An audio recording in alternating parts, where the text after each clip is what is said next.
Bonjour tout le monde, ben voilà, on se retrouve pour l'introduction de la vidéo de Nathan. Là on est en train d'attendre que la pièce de théâtre commence. On espère que ça va être bien. Nathan était au top là ce matin. Cet après-midi il était au top aussi. Donc il est chaud patate. On espère que ça va bien se passer. On va vous filmer quelques petits passages, sinon ce sera trop long. On vous fait des gros bisous et profitez bien de la vidéo.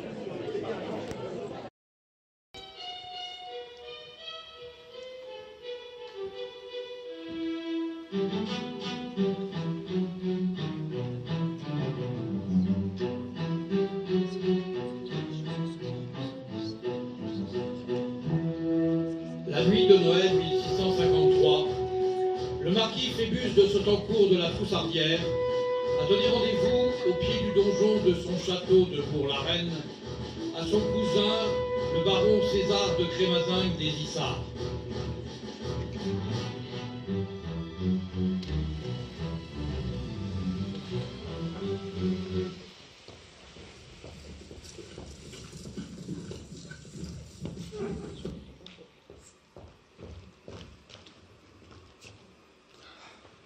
César, mon cousin, voici enfin. Vous êtes en grand péril, personne ne vous a suivi? Oh, rassurez-vous, mon cher cousin, j'ai chevauché sans rencontrer un qui vive. Tant mieux, tant mieux. Vous m'avez semblé dans l'ombre entendre un faible bruit. On dit que le soir de Noël, les animaux parlent. C'est peut-être mon cheval qui compte fleurette à votre jument. Je ne suis pas d'humeur. Appréciez vos traits d'esprit. Vous me voyez dans le plus grand embarras du monde. Le plus grand embarras du monde. Le marquis Phébus de la Troussardière, seigneur de Bourg-la-Reine, est dans le plus grand embarras du monde. Eh bien, tant mieux. Cessez de badiner, mon cher César. Mon cher Phébus, sachez que vous êtes le fossoyeur de mon réveillon de Noël et qu'à moins d'une tentative d'assassinat sur votre auguste personne, je retourne dans le confort douillet que vous m'avez arraché. Il y a du bruit. C'est mon cheval qui fait des airs. Il adore philosopher. Je vous assure, mon cher cousin. Dit-on la taille à la bavette. Trêve de billevesée. Il m'arrive le plus grand embarras, mais également la plus belle chose du monde. Je suis père.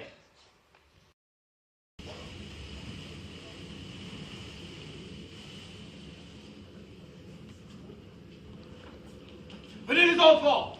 Cette vieille grande douce abritera de ce Mistral infernal. Et le maître des lieux nous acceptera-t-il?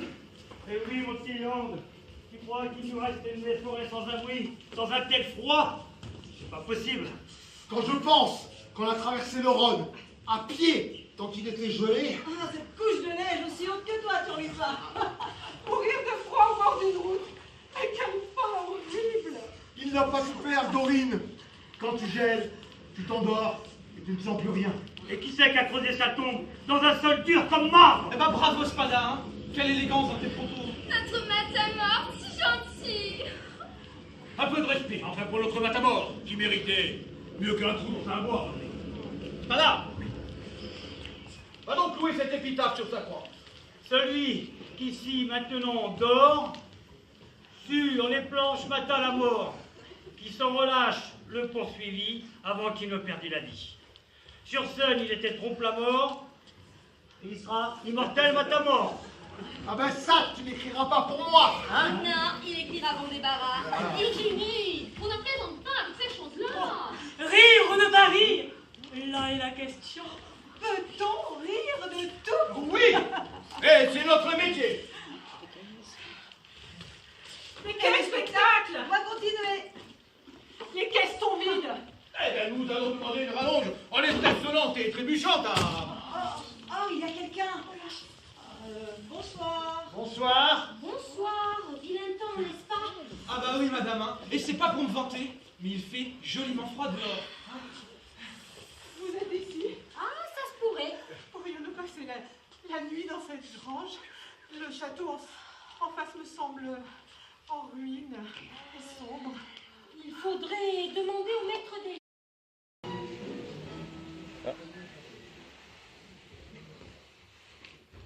Hola, Oriane.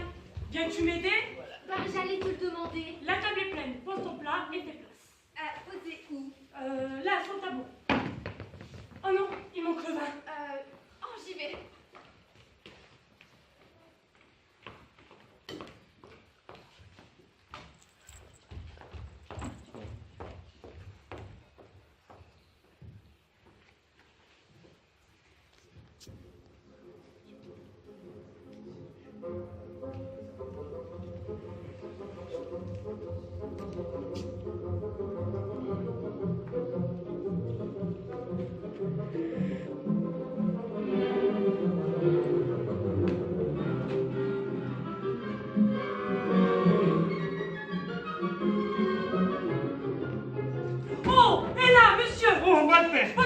n'est pas pour vous. On peut bien prendre une petite bouchée. Oh, certainement pas. Nous allons nous faire gronder. C'est pour le duc et ses invités de Miriflore. Mais ils vont quand même pas manger tout ça, on peut bien prendre un petit peu. Bon, lâchez ça et disparaissez. Ah non, pas celle-là. Elle est trop bonne.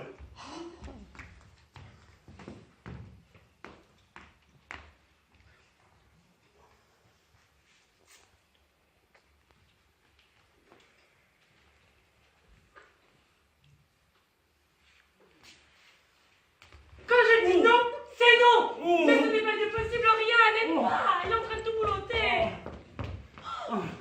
Oh. Le quoi Pas drôlement, ça. Capitaine, aidez-nous. Par tous les diables, le coquin! Oh, capitaine, venez donc traquer. Mais jamais de la vie, sergent! Lâchez tout ça! Oh, s'il vous plaît, capitaine. Faites quelque chose. Pour la dernière fois, je vous demande de poser cette nourriture! Ah, pas question. Avec tout votre respect, une saucisse salée comme ça se trouve pas sous les pieds d'un cheval. Non, mais faites quelque chose. C'est vous le capitaine. Sortez votre épée. Oui, bon, ben ça va! Je vais pas lui passer l'épée au travers du corps pour une saucisse! Et nous, on va se prendre des coups de martinet pour ne pas avoir servi au duc de Miriflore la nourriture correctement. Et moi, je vais voir le duc, et je lui dis que j'ai oxy le sergent Fourier pour une saucisse à l'ail! C'est plaisant, les gamines. Remarquez. C'est une saucisse à l'ail de chez Blanche à les fils. C'est vrai qu'elles sont goûteuses. On va pas s'y mettre, elle aussi. On va se prendre des claques pour une cochonnerie Oh. qu'on n'a même pas mangée. Ah. Enfin, je dis simplement que quand on a goûté une telle saucisse, on s'en souvient. Voilà tout. Eh, il va la terminer ta saucisse de chez Blanchard. Ah, bonjour la laine de Chartier. Il refoulait déjà du goulot. Oh. Je suis peut-être gourmand, mais je suis délicat. Oh. Bon, on y va puisque monsieur le capitaine d'armes ne daigne pas intervenir. Ouais, ben, je suis pas payé pour sauver des saucisses. Parce que le vol de saucisse n'est pas empêché.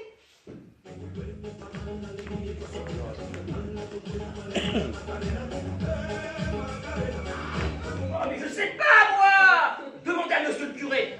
On va pas faire une croisade pour une andouille. Oriane, laisse donc le capitaine. On va la reprendre nous-mêmes, la cochonaille. Et vous voulez vraiment pas goûter à un goût, elle est très bonne. Cette saucisse à l'ail, c'est de la boucherie. Non! Capitaine, vous devez lui reprendre cette saucisse et le faire sortir. Mais c'est que j'ai ma dignité, moi, mademoiselle. Les coups de mousquet, le cliquetis des armes, ça me va. Et me faire navrer pour de la charcuterie, ça manque de panache. S'il vous plaît, capitaine, faites quelque chose.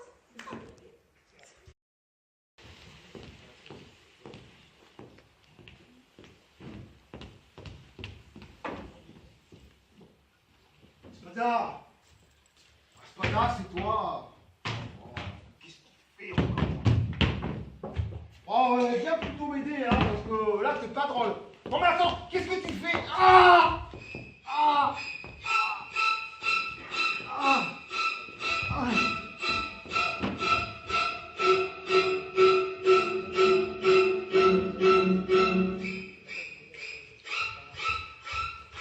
Oh mon Dieu! Mais que s'est-il passé? Je ne sais, je l'ai trouvé comme ça. Il a fait un malaise. Respire-t-il encore? Laissez-moi faire. Allez, Laissez-moi faire. Avez-vous vu quelque chose? Ah, j'ai vu quelqu'un s'enfuir. J'ai tenté de le rattraper, mais je l'ai perdu dans l'obscurité. Oh, plus rien à faire. Il est mort. Non, c'est pas possible. Et si, J'en ai sûr. et plus que certains. Et des morts, j'en ai vu. L'autre pauvre Turlupin a pris un coup de dague en plein cœur. Oh. Tué sur le coup. La forme de cette dague m'interpelle. Mais c'est affreux. C'est terrible. Léandre, va prévenir le marquis, veux-tu? Oui, Chico. Qui est sorti après Turlupin? Virginie. Virginie. Virginie, où étais-tu juste avant? Sur la courtine, je répétais mon texte et je cherchais Léandre. Léandre. Sur la courtine. Ouais, mais j'y étais sur la courtine, je n'y ai pas vu, moi. Moi, je l'ai vu sur la courtine. Ah, j'y étais. Bon, alors cessez de t'accuser, hein. C'est pas parce qu'elle n'aime pas Turlupin. Enfin, de quoi on pourrait m'accuser? Turlupin! Enfin, je l'aimais pas!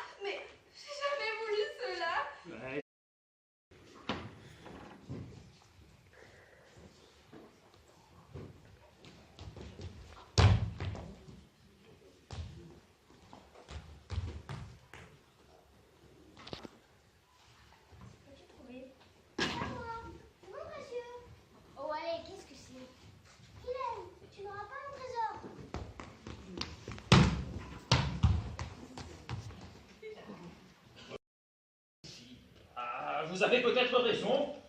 Vous l'avez trouvé? Non. Je n'ai pas cherché. Mais dites-moi, n'est-ce pas, cette dague, C'est la dague du meurtre. pourquoi la portez-vous?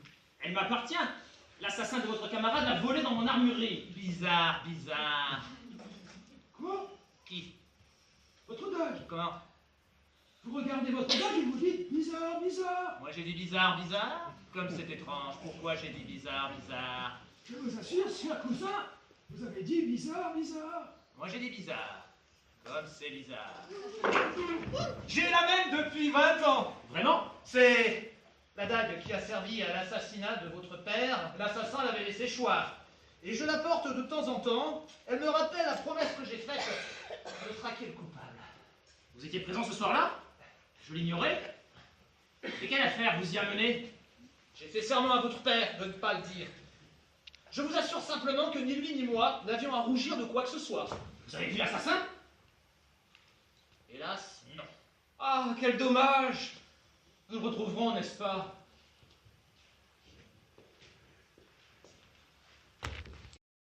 Excusez-moi, je n'ai pas bien vu le portrait de la jeune dame. C'est pour les filles, pas pour les garçons. Quand je serai grande, je l'épouserai. Qu'est-ce qu'elle est belle. Vois-tu voler ce médaillon, petite peste? On l'a pas volé, on l'a trouvé par terre. C'est la dame qui est venue. Donne-moi ça. Allez.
Notre président, Jean-Jacques Buttigieg.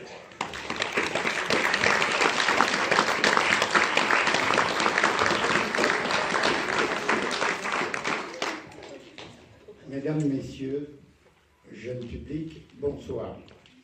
La pièce que nous avons eu l'honneur de vous présenter est une création des Chevaliers des Roches Rouges.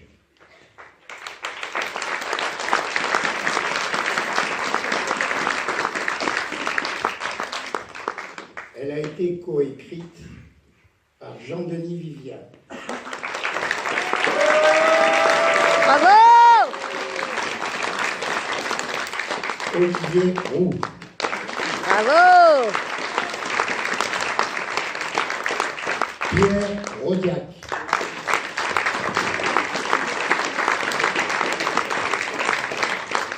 Jean-Philippe Kim.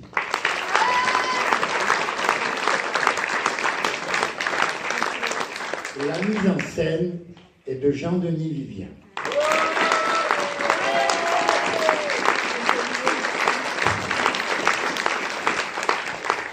Les décors sont de Alain Chon. Bravo!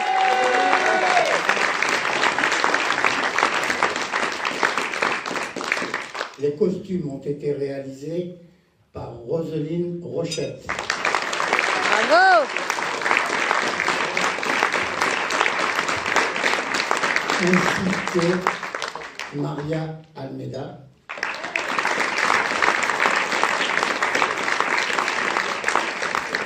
et Georgette Rochette, qui se trouvent toutes les deux dans le public.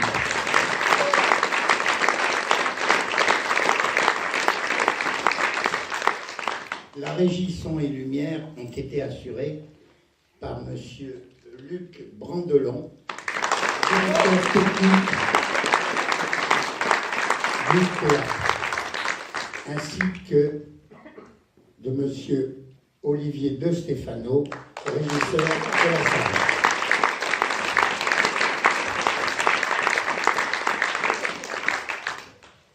Les combats ont été réglés par Pierre Rodiac et Olivier Roux.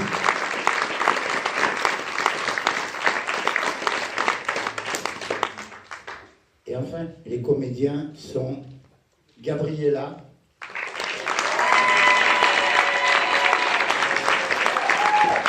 Nathan,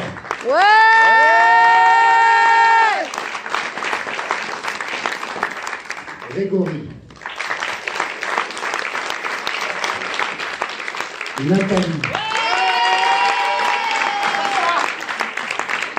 Nolan,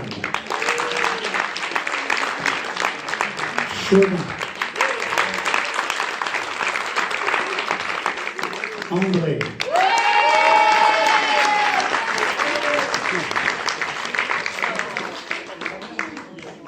Nicolas,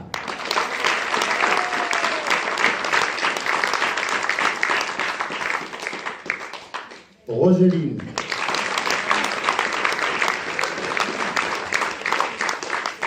Jean-Philippe,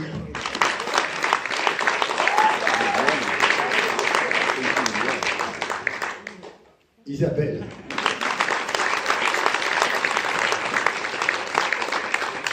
Pierre,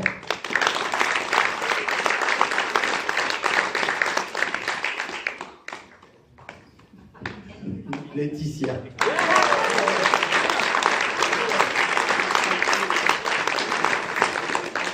Thierry,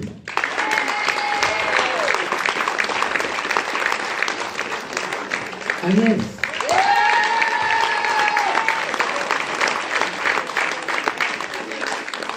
Alain,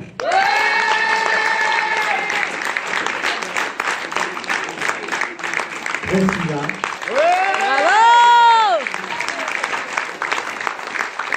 et Olivier.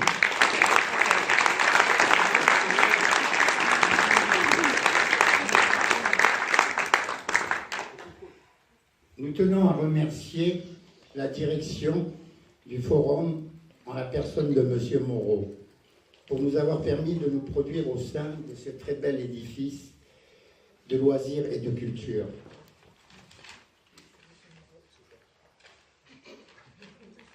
Voilà. Nos remerciements vont également à toutes les équipes qui contribuent en amont à l'organisation de ces manifestations.